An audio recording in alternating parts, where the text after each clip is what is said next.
বন্ধুরা, আজকেও তোমাদের সামনে ছোট্ট একটা রান্নাবান্নার মিনি ব্লগ নিয়ে এসে হাজির হলাম। সকালে ঘুম থেকে উঠেই রান্নাবান্না করতে হয়। তো দেখো, প্রথমে ভাত করেছি, ভাত হয়ে গেছে। তো নিরামিষ রান্না করব আজকে বৃহস্পতিবার। তো দেখো, কালকে রাত্রিবেলা মটরের ডাল ভিজিয়ে রেখে দিয়েছিলাম। তো এইগুলো ভালো করে ধুয়ে ছেঁকে নিচ্ছি, কারণ ধুয়ে ছেঁকে না নিলে ভালো লাগে না, কারণ ভিজিয়ে রেখেছি, এর নোংরা তো থাকতে পারে। তো সেগুলো পরিষ্কার করে মিক্সচারের বাটির মধ্যে নিয়ে নিচ্ছি। ওগুলোকে ভালোভাবে পেস্ট করে নেব। তো দেখো বন্ধুরা, 3-4 বার করে ধুয়ে নিচ্ছি। তো ধুয়ে না নিলে ভালো লাগে না আমার। আর আমাদের সকালবেলায় রান্নাটা আগে করতে হয়। প্রতিদেব অফিসে যাই, সারাদিন পরে আর কোনো অসুবিধা থাকে না, রান্নাটাই আগে করতে হয় সকালে। তো দেখো, আমি ভালোভাবে এগুলোকে এই যে ধুয়ে নিচ্ছি, বাটিতে জল নিয়ে পরিষ্কার করে ধুয়ে নিচ্ছি। নেওয়ার পরে এগুলো মিক্সারের বাটিতে তো তুলে দিলাম। তারপরে এর মধ্যে বেশি কিছু দেবো না, সিম্পলি রান্না করব, কারণ আমরা বেশি কিছু মশলা টশলা কোনো কিছু খাই না, ভালো লাগে না। তো তারপরে এর মধ্যে অনেকগুলো শুকনো ঝাল অ্যাড করলাম। তো এটা আমার পেস্ট করা হয়ে গেছে, দেখো। তো এর মধ্যে আমি এবার একটা বাটিতে ঢেলে নেব, নিয়ে এর মধ্যে পরিমাণ মতো হলুদ দেবো আর পরিমাণ মতো লবণ দেবো।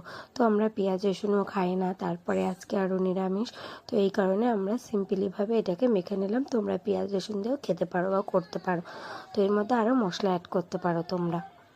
তো আমি ভালোভাবে এটাকে মেখে নিলাম।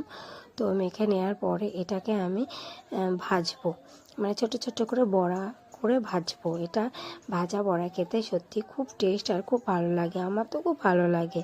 তো তারপরে কড়াটা দিয়েছি গরম করতে, কড়া গরম হয়ে গেলে পরিমাণ মতো তেল দিয়ে দেবো। তো আমি কড়াইতে দেখো পরিমাণ মতো তেল ঢেলে দিচ্ছি। তারপরে তেলটা যখন আমার গরম হয়ে যাবে, তখন আমি একটা একটা করে এই বড়াগুলো সব কড়াইতে ছেড়ে দেবো ভাজার জন্যে। তো দেখো, আমার কড়াই গরম হয়ে গেছে, বড়াগুলো দিয়ে দিয়েছি ভাজতে। তো সত্যি খেতে খুবই টেস্ট হয় বন্ধুরা। তোমরা যদি মনে করো সন্ধেবেলা এই বড়াটা তৈরি করে চা দিয়ে খাবে, চা দিয়েও খেতে পারো।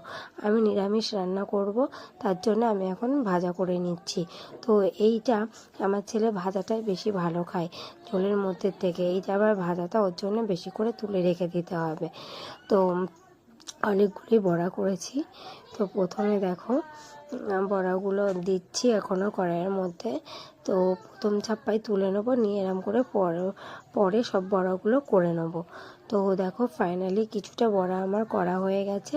এই যে বড়ার আসল লুক এই যে।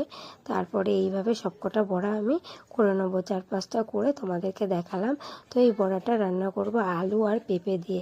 আগের দিন পেঁপে রান্না করে